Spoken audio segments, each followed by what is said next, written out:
ಅದ ಒಂದು ಬಡು ಹೆಣ್ಮಗಳು ದುಡಿದು ದುಡಿದು ದುಡಿದು ಒಂದೆರಡು ತೊಲಿದು ಎಕ್ಸಾರ, ಒಂದು ತೊಲಿ ಎಕ್ಸಾರ, ಒಂದು ತೊಲಿ ಬೋರ್ಮಾಳ ಏನಾರ ಮಾಡಿ ಅವು ತನ್ನ ಕೊಳ್ಳ ಹಾಕೊಂಡು ಅಡ್ಡಾಡಕತ್ತೇಳಂದ್ರೆ ಅವರು ಸಾವುಕಾರಗಳು ಅಂತಾರೆ, ಎರಡು ದಿಮಾಕ ಮಾಡಾಕತ್ತದ ನೋಡು. ಅವು ಬೆಂಟೆಕ್ಸ್ ಹಾಕೊಂಡು ಮಂದಿ ಅತ್ತಾರ್ರಿ ಹಂಗೆ. ಬಡವ್ರ ಹೆಣ್ಮಗಳು ಏನಾರ ಒಂದು ನಾಲ್ಕು ಸಾಮಾನು ಕೊಳ್ಳನ ಸಾಮಾನು ಹಾಕೊಂಡು ಅಡ್ಡಾಡಕತ್ತೇಳಂದ್ರೆ ಊರಣ್ಣ ಮಂದೆಲ್ಲ ಎರಡು ದಿಮಾಕ ಮಾಡ್ತದ ನೋಡು. ಇವು ರೋಡ್ಗಳು ತಂದು ಹಾಕೊಂಡು ಬಡವ್ರು ಒರಿಜಿನಲ್ ಹಾಕೊಂಡ್ರು ಅತ್ತಾರ, ಸಾವುಕಾರಗಳು ಅಂಥದ್ದು ಹಾಕೊಂಡ್ರು ಇರ್ಬೇಕಲ್ರಿ ಅವ್ರದ್ದು. ಸಾವುಕಾರ ಅದಾರಲ್ಲ, ಕಾರಣ ಹೆಂಗದ ನೋಡ್ರಿ. ನಮ್ಮವುಗಳು ಬಂಗಾರ ಅಂದ್ರೆ ಭಾಳ ಪ್ರೀತಿ ಬಂಗಾರ ಮ್ಯಾಗ. ಬಂಗಾರ ನಿಮ್ಮದು ಕೊಡಕ್ಕೆ ಹೋದಾಗ ಅಕಸ್ಮಾತ್ ನಿಮ್ಮ ಮನ್ಯಾಗ ಏನಾರ ಬಂಗಾರ ಮ್ಯಾಗ ಭಾಳ ಪ್ರೀತಿ ರೀ ನಮ್ಮಗಳು. ಏನಾರು ಒಂದು ಈಟು ತುಕ್ಕುಡಿ ಮುರಿತಂದ್ರೆ ಅದನ್ನು ಅದರಾಗ ಕಟ್ಟಿ ಇದ್ರಾಗ ಕಟ್ಟಿ ಗಂಟು ಮಾಡಿ ಇಟೀಟ ಇದ್ದದ್ದೆಲ್ಲ ಕಾಗದಾಗ ಕಟ್ಟಿ ಡೆಬ್ಬ್ಯಾಗ ಹಾಕಿ ಟ್ರಂಕ್ನ್ಯಾಗ ಮತ್ತೆ ಯಾವಾಗಾರ ಸೋಮ ಟ್ರಂಕ್ ತೆರೆದು ನೋಡೋದು ಅದನ್ನು ಐತೋ ಇಲ್ಲೋ. ಯಾಕಂದ್ರೆ ಮನ್ಯಾಗೂ ಅಂಥ ಕಂಪ್ನಿನೂ ಇರ್ತದ ರೀ. ಯಾವಾಗ ಯಾವ್ದು ಹೋಗ್ಕತ್ತೆ ಏನು ಹೋಗ್ಕತ್ತೆ ಹೇಳಕ್ಕೆ ಬರ್ತದ್ರಿ.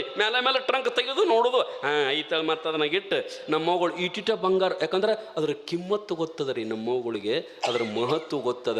ಅದನ್ನು ತೊಗೊಂಡು ಹೋಗಿ ಪತ್ತರ ಕೈಯಾಗ ಕೊಟ್ಟಾಗ ಏನೋ ನಿಮ್ಮದೊಂದು ಏಕ್ಸಾರ ಅಥವಾ ಒಂದು ಬೋರ್ಮಾಳ ಏನೋ ಅಡಚಣೆ ಬಂದಾಗ ಮಾರ್ಬೇಕಂತ ಅವ್ರ ಪತ್ತರ ತಕ್ಕ ಹೋದ್ರಿ ಅಂದ್ರೆ ನಿಮ್ಮದು ಬೋರ್ಮಾಳ ತೊಗೊಂಡು ನೋಡಿ ಪಟ್ನ ಗಲ್ಲೆದಾಗ ಹಾಕ್ಕೊಂಡು ₹1,00,000 ಕೊಡ್ತಾನೇನ್ರಿ ಅವ?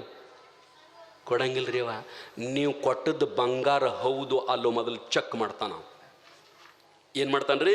ಮೊದಲು ಅದು ಬಂಗಾರ ಹೌದು ಅಲ್ಲೋ ಅನ್ನುವಂಗ ಚೆಕ್ ಮಾಡ್ತಾನ. ಯಥಾ ಚತುರ್ಭಿಹಿ ಪರೀಕ್ಷತಿ ಕನಕಂ. ಸಂಸ್ಕೃತೊಳಗೆ ಭಾಳ ಚಂದ ಬರೀತಾರೆ ಅದನ್ನು. ಯಥಾ ಚತುರ್ಭಿಹಿ ಪರೀಕ್ಷತಿ ಕಣಕಂ. ಕಣಕ ಅಂದ್ರೆ ಬಂಗಾರ. ಯಾವ ರೀತಿ ಪತ್ತಾರ 4 ರೀತಿಯಿಂದ ಬಂಗಾರ ಹೌದು ಅಲ್ಲೋ ಅಂತ ಚೆಕ್ ಮಾಡ್ತಾನ. ನಿಗರ್ಷಣೇನ, ತಾಡ ತಾಪಣ 4 ರೀತಿ ಚೆಕ್ ಮಾಡ್ತಾನಂತ. ಆದ ಕೂಡಲೇ ಬಂಗಾರವ ವರ್ಗಲ್ಲಿಗೆ ಹಚ್ಚಿ ಗಸ ಗಸ ಗಸ ಗಸ ತಿಕ್ತಾನತ್ ನೋಡ್ರಿ. ಅವ ಏನ್ರಿ ಬಂಗಾರ ತಿಕ್ತಾನಿಲ್ರಿ? ಆ ತಿಕ್ಕುದ್ರಾಗ ಅರ್ಧ ತಕ್ಕೊಂಡಿರ್ತಾನ ಅವು. ಪತ್ತಾರಪ್ಪ ಭಾಳ ಶಾನ್ಯಾರ್ರಿ ಅವರು. ಪತ್ತಾರ ಜಗತ್ನಾಗ ಎಲ್ಲರೂ ಶಾನ್ಯಾರ ಅದಾರ ಬಿಡ್ರಿ. ಹಿಂಗೆ ಅತ್ತಿ ಹಿಂಗೆ ತಿಕ್ಕಿ ತಿಕ್ಕಿ ಮತ್ತು ಉದುರುದಲ್ರಿ ಅದು ತಿಕ್ಕಾನ. ಪರ್ಕ ಕಲ್ಲಿಗೆ ಹಾಕಿ ತಿಕ್ಕಿರೋ ಉದುರಂಗಿಲ್ಲ ಬಂಗಾರ, ಉದುರ್ತದ. ಆ ಉದುರಿದ್ದ ನೀವು ಕೊಟ್ಟರು ಅವಂಗ ಲಾಭ, ಹಾಳು ನಿಮ್ಮದು ನೀವು ತೊಗೊಂಡು ಹೋದ್ರೂ ಅವಂಗ ಲಾಭ. ಯಾಕಂದ್ರೆ ಅಟ್ಟ ಬಿದ್ದಿರ್ತದೆ ಸಾಕು ಅವಂಗ. ಚೆಕ್ ಮಾಡ್ತಾನ ನಾವು ಪತ್ತಾರ. ಏನು? ಮೊದಲನೇದ್ದು ನಿಗರ್ಷಣೇನ ಅಂದ್ರೆ ತಿಕ್ಕತಾನ, ವರಿಗಲ್ಲಿಗೆ ತಿಕ್ಕತಾನ, ಇದು ಬಂಗಾರ ಹೌದು ಅಲ್ಲೋ ಅಂತ ತಿಳ್ಕೊಂಡು. ಆನಂತರ ಛೇದನ, ಕಡದು ನೋಡ್ತಾನ, ತುಕುಡಿ ತುಕುಡಿ ತುಕುಡಿ ಮಾಡಿ ಕಡದು ನೋಡ್ತಾನ. ಅದನ್ನು ಆಗು ಏನಪ್ಪಾ ಅಂತಂದ್ರೆ ನೋಡ್ಕೊಂಡು ಬಂಗಾರ ಹೌದಿಲ್ಲ ನೋಡ್ತಾನ. ನಿಗರ್ಷಣೇನ, ಛೇದನ, ತಾಪ ಅಂದ್ರೆ ಬೆಂಕಿಯಾಗ ಹಾಕಿ ಸುಟ್ಟು ನೋಡ್ತಾನ. ಅದನ್ನು ಬಂಗಾರ ಇದು ಹೌದು ಅಲ್ಲೋ ಅಂತ ತಿಳ್ಕೊಂಡು ಬೆಂಕಿಯಾಗ ಹಾಕಿ ಸುತ್ತಿ ನೋಡ್ತಾನೆ ಸುಟ್ಟು. ನಿಗರ್ಷಣೇನ, ಛೇದನ, ತಾಪ, ತಾಡನ. ತಾಡನ ಅಂತಂದ್ರೆ ಈ ಒಂದು ಕಂಬಚ್ಚಿಗೆ ಅಂತ ಅದೊಂದು ಇರ್ತೈತೆ ಸಣ್ಣದು, ಅದರೊಳಗೆ ಹಾಸಿ ಜಗ್ಗಿ ನೋಡ್ತಾನತ್ತದನ್ನು ಬಂಗಾರ. ಹಿಂಗೆ 4 ರೀತಿಯೊಳಗೆ ಅದು ಬರೋಬರಿ ಇತ್ತಂದ್ರೆ ಬಂಗಾರ ಅಂತ ತಗೋತಾನ, ಇಲ್ಲ ಅಂದ್ರೆ ತಗೊಳಂಗಿಲ್ಲ. ಅವರು ಇನ್ನೊಂದು ಇದು ಉದಾಹರಣೆ ಕೊಟ್ಟ ಅದರ ನಿಜವಾದ ಮಾತು ಹೇಳ್ತಾರೆ. ತಥಾ ಪರೀಕ್ಷತಿ ಪುರುಷಂ. ಹಂಗ ಮನುಷ್ಯನನ್ನು ಪರೀಕ್ಷಾ ಮಾಡ್ತಾರ ಜನ. ಹೆಂಗ ಪತ್ತಾರ ಆ ಬಂಗಾರ ತಗೋಬೇಕಾದ್ರೆ ಆ ಬಂಗಾರವನ್ನು 4 ರೀತಿ ಚೆಕ್ ಮಾಡ್ತಾನಲ್ಲ, ಹಂಗ ಈ ಜಗತ್ತಿನ ಜನ, ಇಲ್ಲಿರ್ತಕ್ಕಂಥ ಮಹಾತ್ಮರು, ಇಲ್ಲಿರ್ತಕ್ಕಂಥ ಗುರುಗಳು ಅಥವಾ ಪರಮಾತ್ಮ ನಮ್ಮನ್ನು ಚೆಕ್ ಮಾಡ್ತಾನಂತ. ಯಥಾ ಚತುರ್ಭಿಹಿ ಪರೀಕ್ಷತಿ ಪುರುಷಂ ಶ್ರುತೇನ, ಶೀಲೇನ, ಗುಣೇನ, ಕರ್ಮಣಃ. ಈ ಜಗತ್ತಿನ ಜನ ನಮ್ಮನ್ನು ಪರೀಕ್ಷಾ ಮಾಡ್ತಾರಂತ್ರಿ. ಯವ 4 ರೀತಿ ಪರೀಕ್ಷಾ ಮಾಡ್ತಾರಂತ. ಹೆಂಗಂತಂದ್ರೆ ಮೊದಲನೇದೇನಂತಂದ್ರೆ ಶ್ರುತೇನ. ಶ್ರುತೇನ ಅಂತಂದ್ರೆ ಮಾತಿನಿಂದ. ಮಾತಿನಿಂದ ನಮ್ಮ ಮಾತು ಹೆಂಗೆ ಇರಬೇಕು, ನಮ್ಮ ಮಾತ ಹೆಂಗಿರ್ಬೇಕು, ನಾವು ಎಂಥವರ ಮಾತುಗಳನ್ನು ಕೇಳಬೇಕು. ಶ್ರುತೇನ ಮಾತಿನಿಂದ. ನಮ್ಮ ಮಾತ ಭಾಳ ಮೃದು ಇರ್ಬೇಕ್ರಿ ಅವ. ನಮ್ಮ ಒಂದು ಮಾತಿನಿಂದ ಇನ್ನೊಬ್ಬರ ಕಣ್ಣೊಳಗೆ ಎಂದೂ ನೀರು ಬಂದಿರಬಾರ್ದು.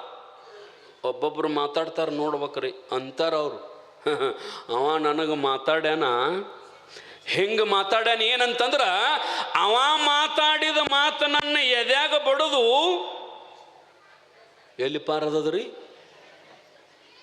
ಹೆಂಗೆ ಪಾರಾದಿರ್ಬೇಕು ನೋಡ್ರಿ ಅದು. ಇನ್ನು ನಾನು ಎದ್ಯಾಗ ಬಂದೂಕ್ ಹಾಕಿದ್ರ ಬೆಣ್ಣಾಗ ಬಂದೂಕ್ ಪಾರ ಹಾಯ್ತದ, ಇದು ಮಾತು ಹೆಂಗೆ ಪಾರ ಹಾಯ್ತದ ರೀ ಯವ್ವ? ಬಂದೂಕಿನಕ್ಕಿಂತಲೂ ಬರ್ಚಿಗಿಂತಲೂ ಅತಿ ಹರಿತವಾದದ್ದು ಯಾವುದು ಅಂತಂದ್ರ ಈ ಕಠೋರವಾದ ಮಾತು. ಕಠೋರವಾದ ಮಾತು ಬರ್ಚಿಯಿಂದ ಚುಚ್ಚಿದ್ರ ಅದು ಮಾಯಬಹುದು, ಮಾತಿನಿಂದ ನೀವೇನು ಚುಚ್ಚಿರ್ತೀರಲ್ಲ ಅದು ಸಾಯುತಕ ಮಾಯಂಗಿಲ್ಲ ನೋಡ್ರಿ ಅವ್ವ, ಸಾಯುತಕ ಮಾಯಂಗಿಲ್ಲ. ಅಂಥ ಮಾತುಗಳನ್ನು ಮಾತನಾಡ್ತಿರ್ತಾರೆ. ಅದರಾಗ ನಮ್ಮ ಮೌಗಳು ನೋಡ್ಬೇಕು, ಇವ್ರ ಮಾತು ಹೆಂಗಂತಂದ್ರೆ ಏನು ಹಿಂಗೆ ಮಾತಾಡ್ತಿರ್ತಾರ. ಎಲ್ಲಿ ಮುಟ್ಟುವೆ ಹೇಳಬೇಡ ಇವ, ಮತ್ತೆ ಎಲ್ಲಿ ಮುಟ್ಟಬೇಕ ಹೋಗಿ ಅಲ್ಲೇ ಮುಟ್ಟುವಂಗ ಮಾತಾಡ್ತಾರೆ ನಮ್ಮ ಮೌಗಳು. 10 ಮಂದಿ ಇರ್ಲಿ ಅವರು, 10 ಮಂದಿಯಾಗ ಒಂದು ಮಾತು ಮಾತಾಡಿದ್ರೆ 10 ಮಂದಿಗೆ ಹತ್ತಂಗಿಲ್ಲ, ಅದ 10 ಅವರಿಗೆ ಹತ್ತಬೇಕದು. ಅವಾಗ ಹೆಣ್ಮಗಳು ಇದರ ಬದರ ಮಣಿರೆ ಜಗಳ, ಒಟ್ಟ ಇದರ ಬದರ ಮಣಿನ ಜಗಳ. ಆಕಿ ನೋಡ್ರಿ ಈಕಿಗೆ ಹಾಕಿದ್ದಿಲ್ಲ, ಈಕಿನ ನೋಡ್ರಿ ಆಕಿಗೆ ಹಾಕಿದ್ದಿಲ್ಲ. ಆಕಿ ಬಾಗಲ ಮುಂದೆ ಆಕಿ ಎಮ್ಮಿ ಕಟ್ಟಿದ್ಲು, ಈಕಿ ಬಾಗಲ ಮುಂದೆ ಈಕಿ ಆಡ ಕಟ್ಟಿದ್ಲು. ಈಕಿ ಹೊರಗೆ ಬಂದು ಆಡಿನ ಮುಂದೆ ಬಂದು ನಿಂತತ್ತಿದ್ಲು, ಆಡಿಗೆ ಬೈತಿದ್ಲು ಈಕಿ. ಏನಂತ? ನಿನ್ನ ದಿಮಾಕೆಲ್ಲ ಗೊತ್ತದ ಆಡಿಗೆ, ಆಡಿ ಏನು ದಿಮಾಕು ಮಾಡ್ತಿರ್ಬೇಕು ನೋಡ್ರಿ ಹೆಣ್ಮಗಳು. ಅದು ಬೇದದ್ದು ಆಡಿಗೆ ಅಲ್ರಿ, ಎದುರು ಮನೆಕಿಗೆ ಸುಮ್ಮ ಆಡಿನ ಮ್ಯಾಗ ಹಾಸು ಅನ್ನೋದು. ಇದನ್ನ ಕೇಳಿ ಅಕ್ಯಾರ ಸುಮ್ಮ ಇರ್ತಾಳನ್ರಿ. ಎಮ್ಮಿ ತಂದು ಕಟ್ಟಿದಳ, ಅಕ್ಕಿ ಹೊರಗೆ ಬಂದು ನಿಂತಾಳ ಎಮ್ಮಿಗೆ. ತಿಂದು ತಿಂದು ತಿಂದು ಎದುರಿಗಡೆ ದಮ್ ಇದ್ದಳ್ರಿ ಈಗ ಮೊದಲ ತಂದು ಹಾಕತನ, ತಿಂದು ತಿಂದು ದಮ್ ಆಗ್ಯದಿ. ಅದಕ್ಕೆ ಮಾತು ಬರ್ತಾವ ನಿನಗೆ. ಮಾತಾಡ್ನಿ ಎಟ್ಟು ಮಾತಾಡ್ತಿ, ನಾನು ಒಂದಿನ ನಿನ್ನ ನೋಡ್ತಾನೆ. ಎಮ್ಮಿ ನೋಡಕ್ಕಿಕ್ಕಿ ದಿವಸ ಆಕಿನ ನೋಡ್ತಾಳ, ಅಲ್ಲೇ ಇರ್ತದ ನೋಡ್ರಿ. ಅದು ಎಮ್ಮಿ ಬಿಟ್ಕೊಂಡು ಹೊಲಕ್ಕೆ ಹೋದಾಗ ಈ ಆಡನು ಹೋದಾಗ ಅವು ಅಡ್ಡು ಮಾತಾಡ್ತಿದ್ವು ಅಂತ. ನಮ್ಮ ಸಾವುಕಾರ್ತಿ ಯಾಕೋ ನನ್ನ ಮೇಲೆ ಮೇಲೆ ಮೇಲೆ ಬೇಯ್ತಾಳೆ ಯಾಕೆ ಅಂತ ಆಡು ಎಮ್ಮಿನ ಕೇಳ್ತತ್ತ. ಅದು ಎಮ್ಮಿ ಹೇಳ್ತತ್ತ ಅಂದ್ರೆ ಈ ಆಡ ಸೊರಿಗೆ ಸೊರಿಗೆ ಸೊರಿಗೆ ಸಾಯಕತ್ತಿತ್ತತ್ರಿ. ಯಾಕಂದ್ರೆ ಈಕೆ ಬೇದದ ಬೇಗಳ ಹಚ್ಕೋತಿತ್ತದು. ಒಟ್ಟ ಬೇಗಳ ಹಚ್ಕೋಬಾರ್ದ್ರಿ ಅವ. ಬೇಕಾದವ್ರು ಬೇಕಾದಟ್ಟು ಬೇ ಇಲ್ಲಿ ನಿಮ್ಮನ್ನು ಒಟ್ಟು ಹಚ್ಕೋಬೇಡ್ರಿ ಅವತ್ತರ್ನ. ಹೆಂಗಂತಂದ್ರೆ ಈ ಕುತ್ತಾಗ ಏನಾರ ಒಂದಿಟ್ಟು ಬಂದು ದೂಸ್ ಬಿತ್ತಂದ್ರೆ ಇಟ್ಟು ಮಾಡಿಬಿಡೋದು ಅದನ್ನು. ಏನ್ರಿ ಆ ಬೈಗಳ ಸುಮ್ಮ ಹಿಂಗೆ ಜಾಡಿಸ್ಬಿಡೋದು, ಹಚ್ಕೊಳಂಗಿಲ್ಲ. ಹಚ್ಕೊಂಡ್ರಿ ಅಂದ್ರೆ ಗದ್ಲು ಹಿಡಿತದ ನೋಡೋದು ಒಟ್ಟು. ನೀವೇನು ಅನ್ಬೇಕು? ಬೈದವರೆನ್ನ ಬಂಧುಗಳೆಂಬೇ. ಯಾರು ಬೈತಾರಲ್ಲ ನಮ್ಮ ಬಂಧುಗಳು ಅನ್ಬೇಕು, ಹಚ್ಕೋಬಾರ್ದು ಅವತ್ತನ್ನ. ಈ ಆಡು ಅದಕ್ಕರ ಎದಕ್ಕೆ ಬೇಕು ನೋಡಾಕಿ, ಬೈ ಒಳಕತ್ತು ಬಿಡು ಒಳಕತ್ತು, ಅದ್ಯಾಕೆ ಹಚ್ಕೋಬೇಕು ಆಡ? ನಿಮಗೆ ಅದನ್ನು ಹೇಳ್ತಾ ಹಚ್ಕೊಂಡು ಹಚ್ಕೊಂಡು ಸೊರಿಗೆ ಸೊರಿಗೆ ಸಾಯಕ್ಕಾಗಿತ್ತು. ಆ ಎಮ್ಮಿ ಬಿಟ್ಟಾಗಿದ್ದ ಆಡು ಹೋಗಿ ಮೇಯಕತ್ತಾನ. ಎಮ್ಮಿ ಕೇಳ್ತತ್ತ, ಯಾಕೆ ಇಟ್ಟ್ಯಾಕೆ ಸೊರಿಗೆ ಸೊರಿಗೆ ಸಾಯಕತ್ತಿದಿ? ಮತ್ತು ನಾ ದಿವಸ ಇಲ್ಲೇ ಇರ್ತೇನೆ ನಿನ್ನ ಎದುರಿಗನ. ಮೇವು ಹಾಕತಾಳ, ಕಾಳು ಹಾಕತಾಳ, ನೀರು ಕುಡಿಸ್ತಾಳ, ಇಟ್ಟೆಲ್ಲ ಮಾಡಿದ್ರು ಯಾಕೆ ಸೊರಿಗೆ ಸಾಯಕ್ಕಾಗಿದೆ ಅಂತಂದಾಗ ಆಡು ಅಂತಂದ ಇಟ್ಟೆಲ್ಲ ಮಾಡ್ತಾಳ್ರಿ. ಕರೆ ಮ್ಯಾಲ ದಿವಸ 4 ಸರಿ ನಿಂದ ದಿಮಾಕ ಭಾಳ ಆಗೈತಿ, ನಿಂದ ಅದಾಗೈತಿ, ನಿಂದಿ ಹಿಂಗೆ ಬೈತಾಳ್ರಿ ಅವ ನನ್ನ ಯಪ್ಪ. ನನ್ನತ್ತ ಎಮ್ಮಿಗೆ ಆಡು ಹೇಳ್ತಂತ. ಎಮ್ಮೆತ್ತ ಹುಚ್ಚಿ ನೋಡ್, ನಾ ಹೆಂಗೆ ತಿಂದು ತಿಂದು ತಿಂದು ದಮ್ಮಾಗೇನಿ. ನನ್ನೂ ಬೈತಾಳಕಿ, ನಮ್ಮ ಅಲಕತ್ತಿ ನನ್ನೂ ಬೈತಾಳ. ಆದ್ರೆ ನಾ ಹಚ್ಕೊಳ್ಳಂಗಿಲ್ಲ. ಯಾಕೆ ಹಚ್ಕೊಳ್ಳಂಗಿಲ್ಲ ಅಂದ್ರೆ ಆಕೆ ನಾನು ಬೈಯಂಗೇ ಇಲ್ಲ. ಸುಮ್ಮ ನಂದು ಬೈಪಾಸ್ ಅದ ಅಟ್ಟ. ನನ್ನ ಕೋಡ್ ಹಿಂಗದಾವ, ಆ ಕೋಡಿನ ಸಂಧ್ಯಾಗ ಅದು ಹೋಗತ್ತ. ನಿಮ್ಮ ಸಾವುಕಾರ್ತಿಗೆ ಹೋಗತ್ತದ. ನಿಮ್ಮ ಸಾವುಕಾರ್ತಿನೂ ನಿನ್ನ ಬೇಯಂಗಿಲ್ಲ. ನಿನ್ನ ಮ್ಯಾಲೆ ಹಾಸಿ ಇಲ್ಲಿಗೆ ಬರ್ತಾವು. ನೀ ಸುಮ್ಮ ಅದನ್ನೇ ಹಚ್ಕೋತಿ ಅಂತಂದಾಗ ಹಿಂಗೋ ಅಂದು ಆಗ ಆಡ ತಿಂದು ತಿಂದು ಮೇಯಕೈತತ್ರಿ, ಮಣಗಣ ದಪ್ಪ ಆತತ್. ಹಂಗೆ ನೀವು ಏನು ಮಾಡಬಾರ್ದ್ರಿ ಅವ, ಹಚ್ಕೋಬಾರ್ದು. ಯಾರು ಮತ್ತು ಹಚ್ಕೋಬಾರ್ದು ಅಂದ ಕೂಡಲೇ ಮನ್ಯಾಗ ಹತ್ತದು ಬೇದ ಕೂಡಲೇ ಮತ್ತು ಹಂಗೆ ಖುಷಿಲೇ ನಕ್ಕೋತ ಅಡ್ಡಾಡಿರಿ. ಮತ್ತು ಆಕೆ ತೀರಾ ಹತ್ತಿ ಮತ್ತೆ ಚಾಲು ಮಾಡ್ತಾಳೆ. ಇದು ಏನು ನಾ ಏನು ಅಂದ್ರು ಇದಕ್ಕೆ ಹತ್ತವಾತಲ್ಲ ಅಂತೇಳಿ. ಹೌದಿಲ್ರಿ?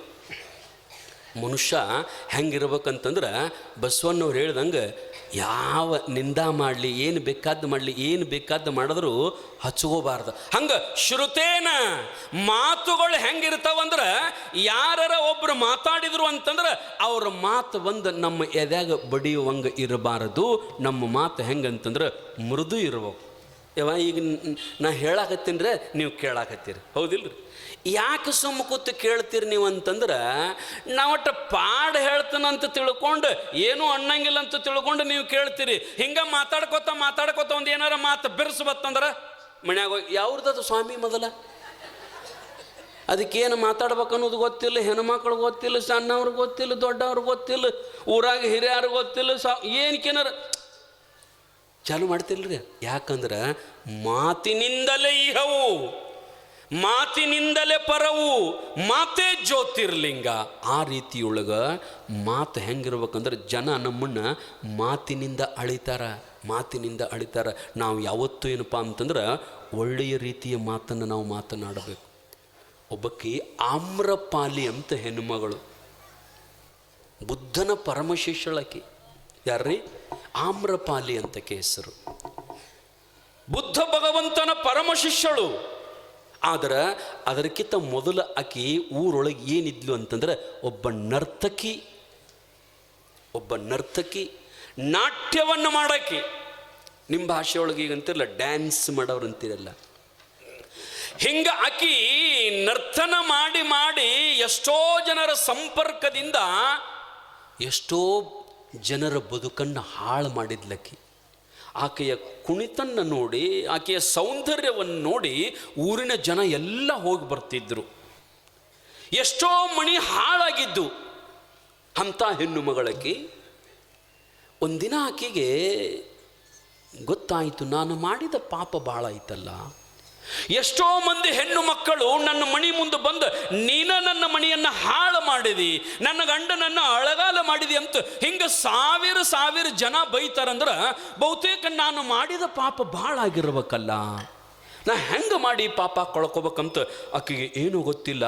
ಅದು ಜ್ಞಾನ ಬಂದ ಕೂಡಲೇ ಸಮೀಪ ಬುದ್ಧ ಭಗವಂತ ಅಂತಿದ್ದ, ಆ ಬುದ್ಧನ ಹತ್ತಿರ ಹೋದ್ಲು. ಹೆಂಗೆ ಕಟ್ಟಿ ಮೇಲೆ ಕೂತಿದ್ದ ಬುದ್ಧ, ಪ್ರವಚನ ಮಾಡ್ತಿದ್ದ, ಪ್ರತಿನಿತ್ಯ ಪ್ರವಚನ ಮಾಡ್ತಿದ್ದ ಬುದ್ಧ. ಪ್ರವಚನ ಮಾಡೋ ಸಂದರ್ಭದೊಳಗೆ ಆ ಆಮ್ರಪಾಲಿ ಬಂದು ಏನು ಮಾಡಿದ್ಲು ಅಂತಂದ್ರೆ ಬುದ್ಧನಿಗೆ ನಮಸ್ಕಾರ ಮಾಡಿ ಒಂದೇ ಒಂದು ಮಾತಂದಿದ್ಲು. ಏನಂದ್ಲು ಅಂತಂದ್ರೆ, ಭಗವಂತ, ನಾನು ಮಾಡಿದ ಮಹಾಪಾಪವನ್ನು ನಾ ಹೆಂಗೆ ತೊಳ್ಕೋಬೇಕು? ನಾನು ಭಾಳ ಪಾಪ ಮಾಡೀನ್ರಿ ಅಪ್ಪ, ಭಾಳ ಪಾಪ ಮಾಡೀನಿ. ನನ್ನಿಂದ ಎಷ್ಟೋ ಜನರು ಸತ್ತು ಹೋಗ್ಯಾರ, ಎಷ್ಟೋ ಜನ ಸಾಯು ಪರಿಸ್ಥಿತಿಯಲ್ಲಿ ಅದಾರ, ಎಷ್ಟೋ ಜನ ಹೆಣ್ಣು ಮಕ್ಕಳು ವಿಷ ತಗೊಂಡು ಸತ್ತಾರ. ಬಹುತೇಕ ನಾನು ಮಾಡಿದ ಪಾಪ ಅದು ಬೆಟ್ಟದಷ್ಟು ಮೇರು ಪರ್ವತದಷ್ಟು ಆಗಿರಬೇಕು. ಈ ಜನ್ಮದಲ್ಲಿ ಆ ಪಾಪ ಹೋಗ್ತದೋ ಇಲ್ಲೋ ಗೊತ್ತಿಲ್ಲ, ನಾನು ಹೆಂಗೆ ಮಾಡಿ ಪಾಪ ಕಳ್ಕೊಳ್ಳಿಯಪ್ಪ ಅಂತ ಬುದ್ಧ ಭಗವಂತನನ್ನು ಕೇಳಿದಾಗ ಬುದ್ಧ ಹೇಳ್ತಾನೆ ಏನಂತಂದ್ರೆ, ನೋಡಮ್ಮ, ಏನೂ ಮಾಡಬೇಡ, ನೀ ಏನೂ ಮಾಡಬೇಡ, ನಿನ್ನ ಪಾಪ ಹೋಗುತ್ತದ. ಹೆಂಗಂತಂದ್ರೆ ಸುಮ್ಮಿಲ್ಲಿ ಕುಂತು ಪ್ರವಚನ ಕೇಳಿಬಿಡು, ಸಾಕಷ್ಟು ಮಾಡು. ಆಕೆ ಅಂತಾಳ, ಬರೀ ಪ್ರವಚನ ಕೇಳಿದರೆ ನಾನು ಇಷ್ಟು ದೊಡ್ಡ ಮಾಡಿದ ಪಾಪ ಪರಿಹಾರ ಆಗತ್ತದ. ನೀ ಏನೂ ಮಾಡಬೇಡ, ಇವತ್ತಿನಿಂದ ಪ್ರತಿನಿತ್ಯ ಬಾ, ಪ್ರವಚನವನ್ನು ಕೇಳು, ಹೋಗ್ಬಿಡು. ನಿನಗೆ ಮಾನಸಿಕ ನೆಮ್ಮದಿ ಸಿಗುತ್ತದ, ಮನಸ್ಸಿಗೆ ಶಾಂತಿ ಆಗುತ್ತದ, ಭಗವಂತನ ಪ್ರಾಪ್ತಿ ಆಗುತ್ತದ, ನೀನೊಬ್ಬ ಶ್ರೇಷ್ಠ ತತ್ವಜ್ಞಾನಿ ಆಗತಿ. ಎದರಿಂದ? ಬರೇ ಪ್ರವಚನ ಕೇಳೋದ್ರಿಂದ. ಆಕೆ ಅಂತಾಳ, ಆಗೋದಿಲ್ಲ, ಇದರಿಂದ ಆಗೋದಿಲ್ಲ. ಬರೇ ಪ್ರವಚನವನ್ನು ಕೇಳೋದರಿಂದ ಇಷ್ಟು ಮೇರು ಪರ್ವತದಷ್ಟು ಮಾಡಿದಂಥ ಪಾಪ ಹೆಂಗೆ ಹೋಗುತ್ತದ ಅಂತ ಕೇಳಿದಾಗ ಬುದ್ಧ ಹೇಳಿದ, ಒಂದು ಕೆರೆ, ದೊಡ್ಡ ಕೆರೆಯೊಳಗಿನ ನೀರ ತಿಳಿ ಆಗ್ಬೇಕಾದ್ರೆ ಏನು ಮಾಡಬೇಕು? ಕೆರೆಯೊಳಗಿನ ನೀರು ತಿಳಿ ಆಗ್ಬೇಕಾದ್ರೆ ಆ ನೀರ ಸುಮ್ಮಿರ್ಬೇಕಟ್ಟೆ.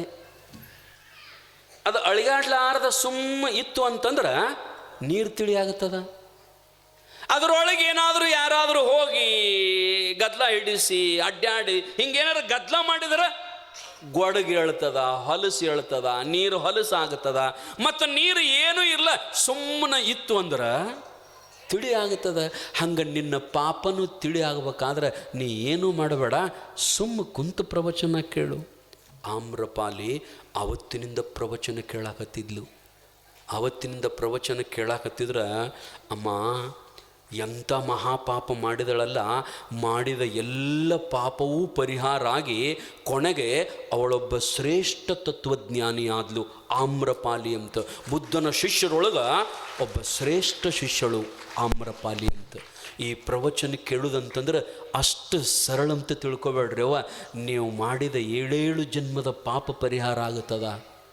ಮತ್ತು ಹಂಗಂತ ತಿಳ್ಕೊಂಡು ಹಂಗೆ ಪಾಪ ಮಾಡೋದು ಪ್ರವಚನಕ್ಕೆ ಬರೋದು, ಪಾಪ ಮಾಡೋದು ಪ್ರವಚನಕ್ಕೆ ಬರೋದು, ಹಂಗಲ್ಲ. ಈಗೇನು ಬಂದಿರಲ್ಲ, ಹಿಂದೆ ಮಾಡಿದ ಪಾಪ ಎಲ್ಲ ಪರಿಹಾರ ಆಗುತ್ತದ. ಕೇಳಿದ ನಂತರೂ ನೀವು ಮುಂದೆ ಪಾಪ ಮಾಡಿರಂದ್ರೆ ಆ ಪಾಪ ವಜ್ರಲೇಪಿ ನ ಭವಿಷ್ಯತಿ. ನೋಡ್ರಿ, ಒಂದು ನೇಮದ ನೋಡ್ರಿ, ಅರಿಯದೇ ಮಾಡಿದ ತಪ್ಪಿಗೆ ಕ್ಷಮಾದ. ಅರಿಯದೇ ಮಾಡಿದ ತಪ್ಪಿಗೆ ಕ್ಷಮಾದ. ನಿನಗೆ ಗೊತ್ತಾಗಿಯೂ ನಿನಗೆ ತಿಳಿದು ನೀ ಇನ್ನೊಬ್ಬರಿಗೆ ಮೋಸ ಮಾಡತಿ, ವಂಚನೆ ಮಾಡತಿ, ಅನ್ಯಾಯ ಮಾಡತಿ, ಪಾಪ ಮಾಡತಿ ಅಂದರ, ಉದ್ದೇಶಪೂರ್ವಕವಾಗಿ ಮಾಡತಿ ಅಂದರ ಆ ಪಾಪಿಗೆ ಕ್ಷಮ ಇಲ್ಲ. ಅದನ್ನು ನೀನು ಅನುಭವಿಸಿಯೇ ತೀರಬೇಕು. ಅದಕ್ಕೆ ಈ ಪ್ರವಚನವನ್ನು ಕೇಳೋದರಿಂದ ಎಂತಹ ಪರಿಶುದ್ಧತೆ ಆಗ್ತದೆ. ಆದ್ರೆ ಚಂದ ಕೇಳ್ಬೇಕ್ರಿ ಅವ. ಹೆಂಗೆ ಕೇಳ್ಬೇಕಂದ್ರೆ ಕಲ್ಲೊಳಗೆ ಬರದಂಗೆ ಆಗಬೇಕು ಮಾತುಗಳು.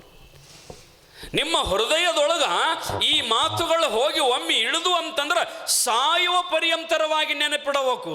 ಇಂತಹ ಸ್ವಾಮಿಗಳು, ಬೆಳಗಲಿಯ ಸ್ವಾಮಿಗಳು ಒಂದು ಸಾರಿ ನಮ್ಮ ಊರಿಗೆ ಬಂದಿದ್ರು. ಎಂತಹ ರತ್ನ ಮೌಕ್ತಿಕ ಅಚ್ಚುಕೂಡಲ ಸಂಘ ಅಂತಂಥ ಮಾತುಗಳನ್ನು ಹೇಳಿದ್ರಲ್ಲ, ಸಾಯು ತನಕ ನನಗೆ ಮರೆಯಕ್ಕೆ ಆಗಂಗಿಲ್ಲ ಅಂತ ತಿಳ್ಕೊಂಡು ಹಂಗೆ ನೆನಪಿಡ್ಬೇಕ್ರಿ. ಸ್ವಾಮಿಗಳು ಬಂದಾಗ ಗಂಡನ ಕಾಲಿಗೆ ನಮಸ್ಕಾರ ಮಾಡಂತ ಹೇಳಿದ್ರು. ಸ್ವಾಮಿಗಳು ಬಂದಾಗ ಸಾಯಂಕಾಲ ಮಲಗುವಾಗ ರಾತ್ರಿ ಚಪ್ಪಗಾಲ ಹಾಕಿ ಕೈ ಮೇಲೆ ಕೈ ಇಟ್ಟು ಹೇ ಪರಮಾತ್ಮ, ಹೇ ಪಾಂಡುರಂಗ ಹಿಂಗೆ ಅಣ್ಣಂತ ಹೇಳ್ಯಾರಂತ ಸಾಯುತಕ ನೆನಪಿರಬೇಕು. ಅದರಂತೆ ನೀವು ಆಚರಿಸಬೇಕು. ಹಿಂಗೆ ಮಾಡಿದಿರಿ ಅಂತಂದ್ರೆ ಇದೇ ಜನ್ಮದೊಳಗೆ ಪರಮಾತ್ಮ ಭೇಟಿ ಆಗೋದ್ರೊಳಗೆ 2 ಮಾತಿಲ್ಲ, ನಿಮಗೆ 2 ಮಾತಿಲ್ಲ. ಹಂಗೆ ಪ್ರವಚನವನ್ನು ಕೇಳಬೇಕು. ಅದಕ್ಕೆ ನಿಜಗುಂಡ್ರು ಅಂತಾರಲ್ಲ, ನೆರೆ ಕೇಳು, ಕೇಳ್ದುದನ್ನು ಅರಿದುದ ನೊಮ್ಮೆ ಮರೆಯದಿರು, ಗುರು ಪೇಳ್ದ ತೆರೆದಳು. ಹೆಂಗೆ ಕೇಳ್ಬೇಕಂದ್ರೆ ಕೂತು ಕೇಳಿದ್ರೆ ಬದಲಾಗಬೇಕು, ಬುದ್ಧಿ ಬದಲಾಗಬೇಕು, ಮನಸ್ಸು ಪರಿವರ್ತನೆ ಆಗಬೇಕು, ಹೃದಯ ಅರಳಬೇಕ್ರಿ.